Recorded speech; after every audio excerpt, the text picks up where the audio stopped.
No livro do profeta Daniel, capítulo 5,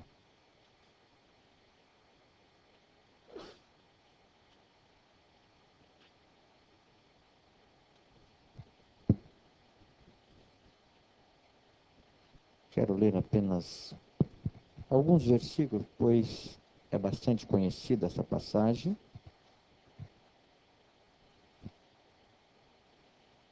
Mas eu quero ler alguns versículos. Capítulo 5 de Daniel. E o rei Beltsazar deu um grande banquete a 1000 dos seus grandes e bebeu vinho na presença dos 1000. E havendo Beltsazar provado o vinho, mandou trazer os utensílios de ouro e de prata que Nabucodonosor, seu pai, tinha tirado do templo que estava em Jerusalém, para que bebessem neles o rei, os seus grandes e as suas mulheres e concubinas. Então trouxeram os utensílios de ouro que foram tirados do templo da casa de Deus, que estava em Jerusalém, e beberam neles o rei, os seus grandes, as suas mulheres e concubinas. Beberam o vinho e deram louvores aos deuses de ouro, de prata, de cobre, de ferro, de madeira e de pedra. E na mesma hora apareceram os dedos de mão de homem, e escreviam defronte do castiçal, na estucada parede do palácio real. E o rei via a parte da mão que estava escrevendo. Então se mudou o semblante do rei, e os seus pensamentos o turbaram. As juntas dos seus lombos se relaxaram, e os seus joelhos bateram um no outro. E ordenou o rei com força que se introduzissem os astrólogos, os caldeus, os adivinhadores. E falou o rei e disse aos sábios de Babilônia: qualquer que ler esta escritura e me declarar a sua interpretação, será vestido de púrpura e trará uma cadeia de ouro ao pescoço e será no reino terceiro dominador. Então entraram todos os sábios do rei, mas não puderam ler a escritura, nem fazer saber ao rei a sua interpretação. Então o rei Beltsazar perturbou-se muito e mudou-se nele o seu semblante, e os seus grandes estavam sobressaltados. A rainha, por causa das palavras do rei e dos seus grandes, entrou na casa do banquete, e falou à rainha e disse: ó rei, vive eternamente. Não turbe os teus pensamentos, nem se mude o teu semblante. Há no teu reino um homem que tem o espírito dos deuses santos. E nos dias de teu pai se achou nele luz, inteligência, sabedoria, como sabedoria dos deuses, e teu pai o rei Nabucodonosor. Assim, teu pai, o rei, o constituiu chefe dos magos, dos astrólogos, dos caldeus e dos adivinhadores, porquanto se achou neste Daniel um espírito excelente, e ciência e entendimento, interpretando sonhos, explicando enigmas e solvendo dúvidas, ao qual o rei pôs o nome de Beltsazar. Chama-se, pois, agora Daniel, e ele dará a interpretação. Versículo 17. Então respondeu Daniel e disse na presença do rei: as tuas dádivas fiquem contigo, e dá os teus presentes a outro. Todavia lerei ao rei a escritura e lhe farei saber a interpretação. Ó rei, Deus, o Altíssimo, deu a Nabucodonosor, teu pai, o reino, a grandeza e a glória e a magnificência. E por causa da grandeza que lhes deu, todos os povos, nações e línguas tremiam e temiam diante dele. A quem queria matava, e a quem queria dava vida, e a quem queria engrandecia, e a quem queria abatia. Mas quando o seu coração se exalçou e o seu espírito se endureceu, em soberba foi derribado do seu trono real e passou dele a sua glória. E foi tirado dele os filhos dos homens, e o seu coração foi feito semelhante aos dos animais, e a sua morada foi com jumentos monteses. Fizeram-no comer erva como os bois, e pelo orvalho do céu foi molhado o seu corpo, até que conheceu que Deus, o Altíssimo, tem domínio sobre os reinos dos homens a quem quer constituir sobre eles. Versículo 25. Esta, pois, é a escritura que se escreveu, Mene, Mene, Tekel e Parsim. Esta é a interpretação daquilo, Mene, Deus, o teu reino e o acabou. Tekel, pesado foste na balança e foste achado em falta. Pérez, dividido foi o teu reino e deu-se aos medos e aos persas. Então mandou Belsazar que vestisse Daniel de púrpura e que lhe pusesse uma cadeia de ouro ao pescoço e proclamasse a respeito dele que havia de ser o terceiro dominador do reino. Naquela mesma noite foi morto Belsazar, rei dos caldeus, e Dário Medo ocupou o reino na idade de 62 anos. Podeis se assentar.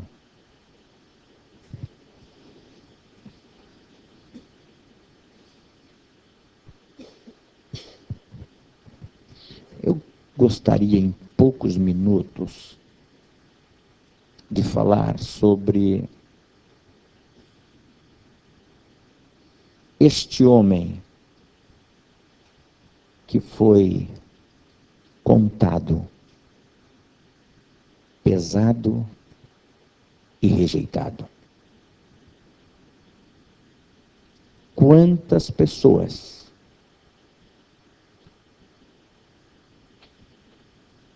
nos dias de hoje poderão estar vivendo como Belsazar? Há um juízo de Deus, irmãos, que vem sobre todos os seres humanos. Eu tenho falado que o Brasil está sendo pesado na balança divina. Chegou o momento do juízo de Deus sobre o Brasil. E coisas que nós nunca pensávamos que poderíamos ver, estamos vendo. Coisas que jamais passaria pela mente humana dos brasileiros, nós estamos vendo. Até uns 20 anos atrás, até 10 anos atrás, havia um ditado no Brasil que só ia para a cadeia ladrão de galinha. Só os pobres que iam para a cadeia. Porém, Deus, reiteradamente, usou vasos nesses 4 cantos do Brasil, dizendo que Deus, a ira de Deus, estaria sendo derramada sobre esta nação. O Brasil ia começar a viver um novo momento. O juízo de Deus viria sobre esta nação. E nós estamos vivenciando isso nesses últimos anos. E vendo grandes personagens no Brasil, que jamais passaria pela mente do ser humano brasileiro, pela cultura que nós temos, pelas leis que nós conhecemos, que jamais no Brasil acontecesse o que está acontecendo. Porém, tudo tem a hora, e o juízo de Deus está sobre esta nação. Chegou um dia que o juízo de Deus chegou para um grande rei. Belsazar era neto de Nabucodonosor.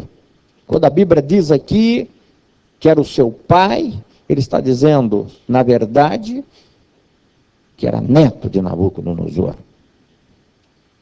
Porém, aquele rei esqueceu das atrocidades, do orgulho, da soberba, que um dia tomou conta no coração do rei Nabucodonosor. E Deus o fez descer do palácio e tornou como um animal. E foi pastar. E foi comer como os animais. e o seu corpo ser molhado pelo orvalho como o corpo de um animal. Naquela época, irmãos, a cultura dos reis era de ostentar a grandeza, era de ostentar o poder. Beltesazar, então, resolve fazer essa grande festa. A Bíblia diz que é uma festa para 1000 convidados, 1000 ilustres, pessoas das mais alto escalão do seu governo. E diante daquela ostentação de poder, de glória, ele comete algo que jamais poderia ter feito. O problema não era a festa, o problema não era servir as bebidas, o problema era como e aonde estava sendo servida aquela bebida.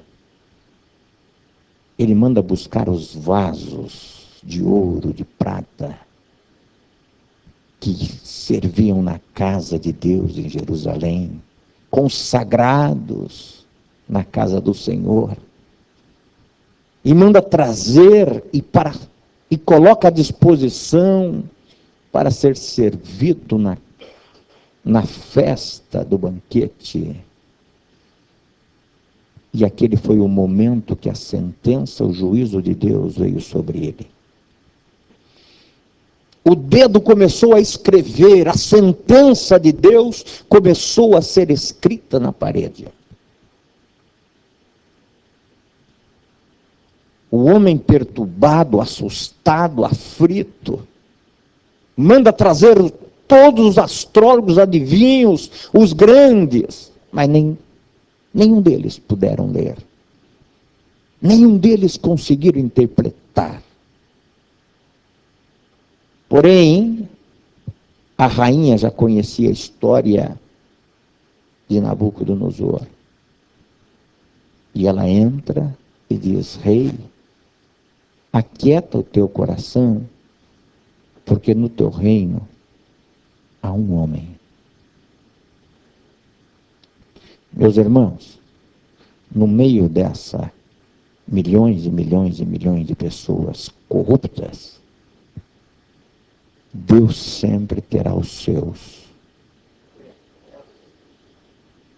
A sua noiva sempre estará de pé. Diante das coisas pecaminosas, sempre terão os vasos de Deus para se posicionar na hora certa. Há no teu reino um homem que tem o espírito dos deuses.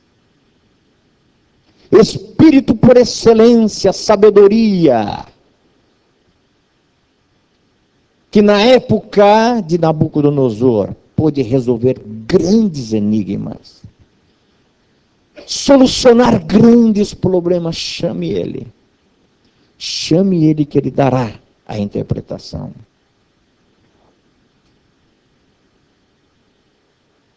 Daniel, diante do rei, ele não deu muita curva, ele não passou a mão na cabeça do rei: olha, rei, você não poderia ter feito isso, por que você vai cometer isso, rei?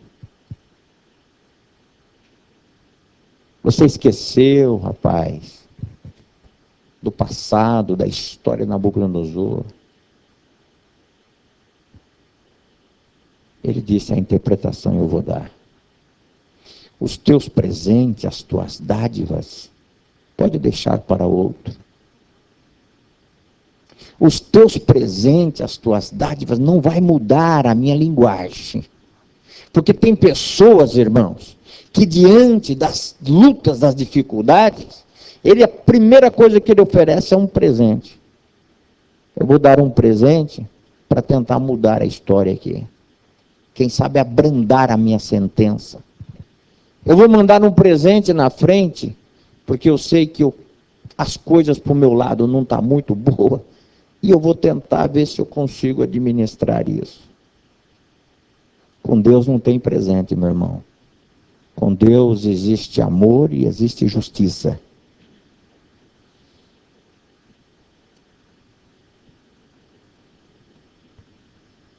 Eu tenho a palavra. Eu tenho a interpretação. Sabe, Beltesazar, você foi contado, filho.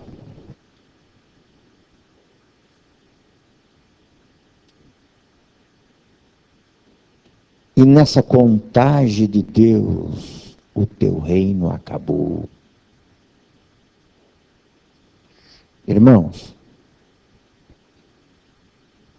Deus, nessa última hora, Ele vai começar a fazer uma prestação de conta com muitas pessoas. O contar de Deus é chamar eu e você, Ageu, para uma prestação de conta. Todos nós temos uma prestação de conta diante de Deus. Deus está vendo as nossas atitudes, os nossos atos. Como é que nós estamos agindo? Deus está colocando um prumo na nossa vida. E esse prumo de Deus não é o prumo dos homens. Porque Deus conhece aqui dentro. Ele sabe exatamente o que está acontecendo aqui dentro.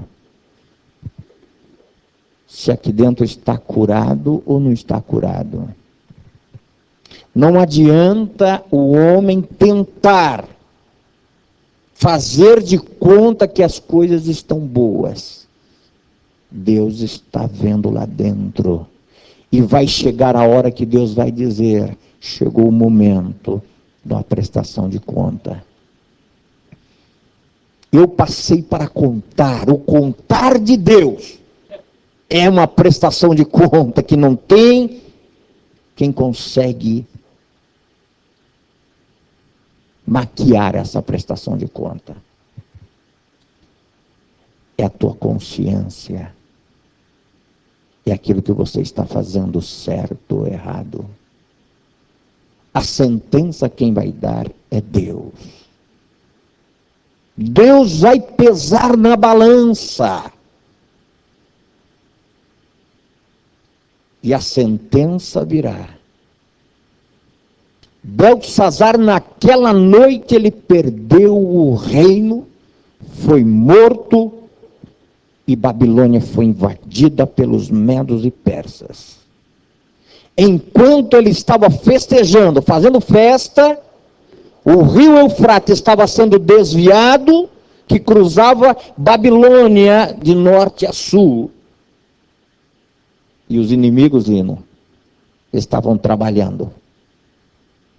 E quando ele se deu conta, Babilônia estava sendo tomada. E ele foi morto. Perdeu o reino. Irmãos, Deus é um Deus longânimo. É um Deus misericordioso. Eu disse que cada dia Deus tem uma palavra. Para cada dia Deus tem um maná.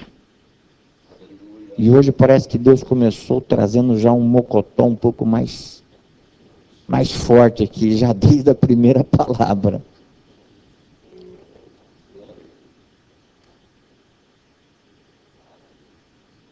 Mas eu quero dizer aos irmãos, Deus vem colocando no meu coração uma palavra essa semana, e vocês vão ver Deus chamando algumas pessoas para uma prestação de conta. Oh, aleluia. Sabe, irmãos, a obra de Deus, ela está caminhando para uma reta final, e a vinda de Jesus está tão próxima, que ele está fazendo uma peneira no meio da igreja. e o seu prumo vai passar. E muitos Deus vai dizer: filho, acabou o teu reino. Você foi pesado e foi achado em falta. Eu já tenho outro para colocar no teu lugar. Eu não sei se Deus está falando para alguém aqui dentro, ou se para nós que estamos aqui, entender o que Deus vai fazer no meio da nossa igreja para algumas pessoas. E não adianta depois vir chorar, pedir perdão, misericórdia, isso e aquilo. Não, não, não, é a justiça de Deus. É Deus que está chamando para uma prestação de conta. É Ele que vai dar a sentença. Por isso, queridos, é hora de pedir misericórdia mesmo, viu? É hora de pedir misericórdia a Deus. Porque esta hora poderá chegar a qualquer momento para nós.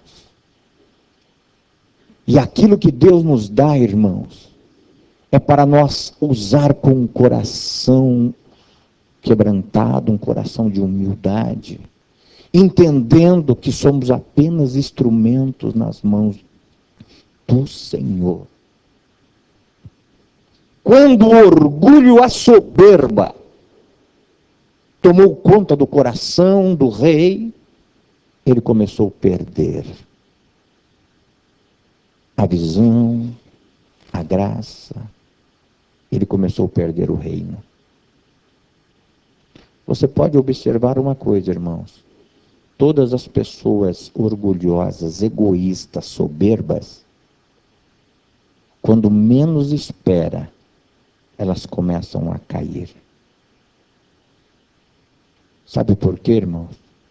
Porque Deus aborrece a soberba. A Bíblia diz: bem-aventurados os humildes, porque os humildes verão a Deus. Bem-aventurados aqueles que entendem que tudo que nós temos, que tudo que nós fazemos é dele, é por ele, é sabedoria dele, a graça é dele, a autoridade é dele. Somos apenas instrumentos. E quando nós queremos trazer para nós e acharmos que é nós que temos, que nós que podemos, que a última palavra tem que ser a minha. Quantas vezes, meus irmãos, companheiros, Deus usa às vezes os pequenos lá da congregação para alertar nós. E nós muitas das vezes nos blindamos. Muitas das vezes colocamos um eu no coração e dizendo: não, filho, aqui o pastor sou eu. Aqui quem manda sou eu. Aqui a última palavra é minha. Mas pastor, apenas a título de ajuda. Pastor, a título de orientação, nós estamos vendo. Meu irmão, vai se converter. Senta aí, rapaz. Aqui tem pastor. Mas pastor, às vezes eu tenho ido lá na central, eu tenho visto a maneira do pastor Isaías, às vezes, agir. Lá é lá, aqui é aqui.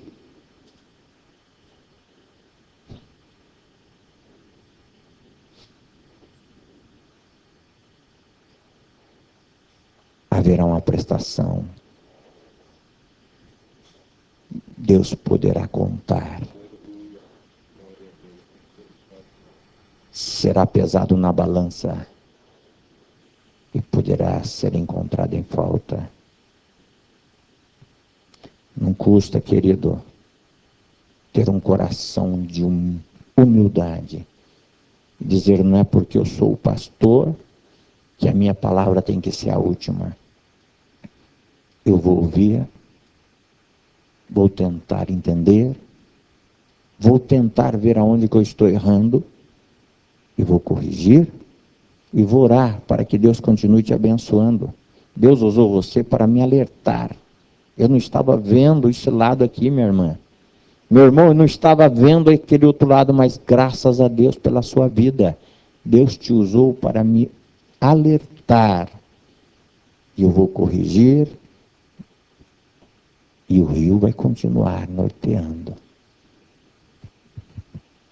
Toda pessoa humilde, irmãos, por mais que ele cometa erros e falhas, a Bíblia diz que aquele que confessa e deixa, alcança a misericórdia.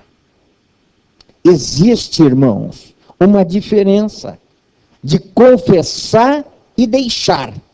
Tem muitas pessoas que confessam, até confessa, pastor, errei, tem misericórdia, me ajuda. Mas continua agindo da mesma maneira. Ele confessa hoje, alcança a misericórdia de Deus hoje, e amanhã está fazendo as mesmas coisas.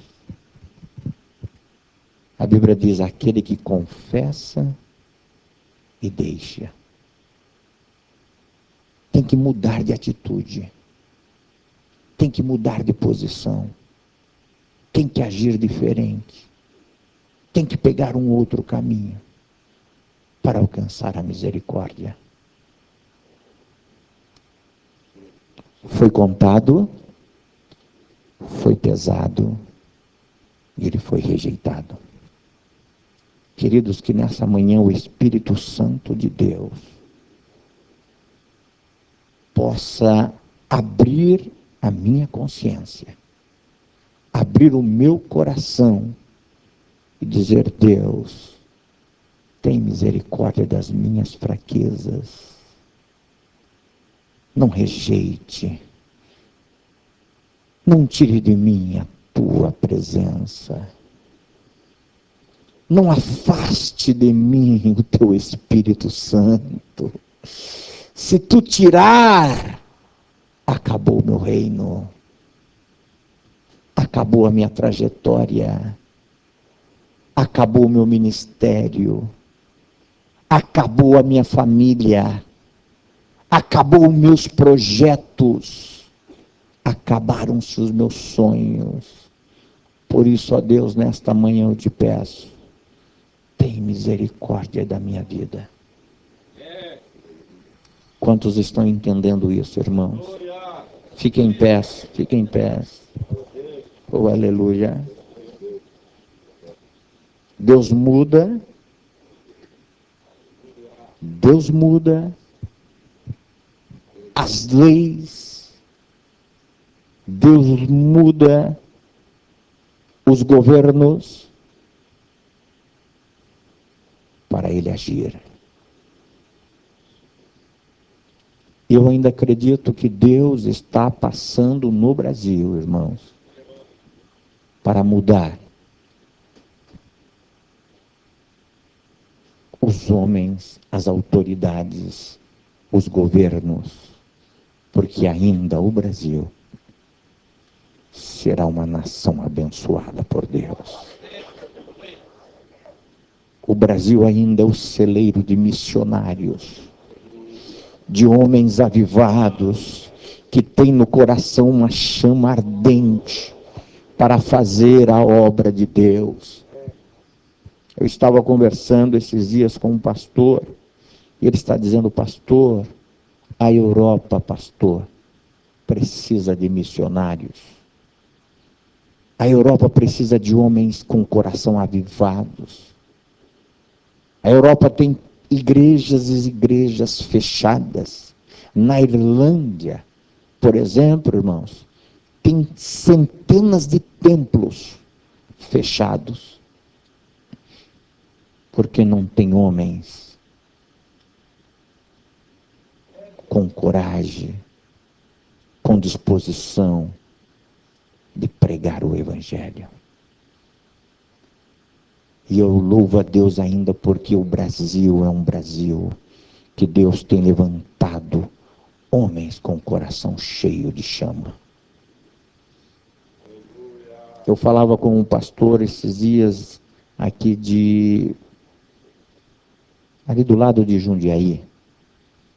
Várzea Paulista. É uma igreja, irmãos, que eu fiquei... Quem que estava comigo? Pastor Pedro. Nós fomos em São Paulo, na nossa AGE, e ali estávamos almoçando com esse pastor.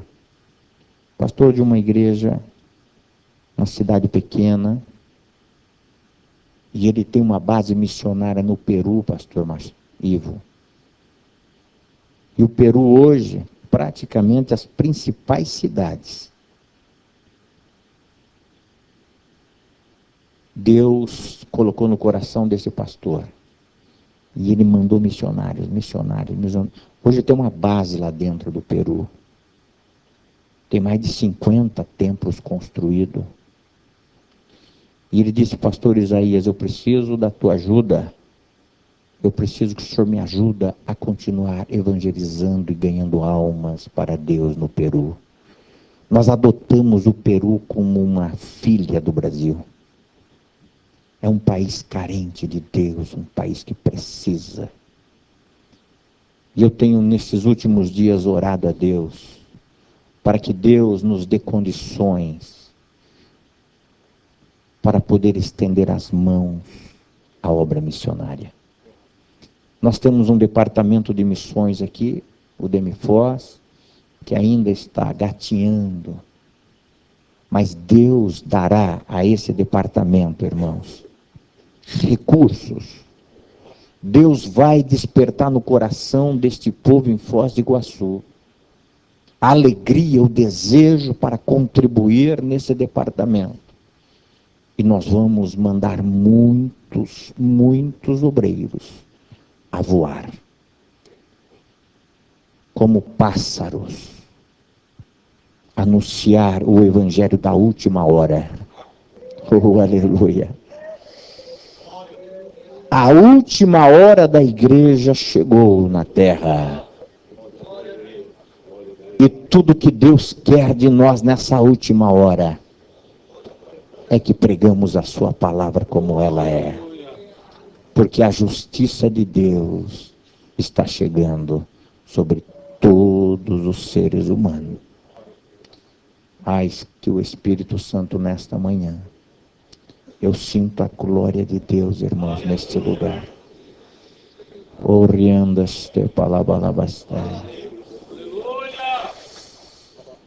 venha nos guardar, Senhor, nessa última hora.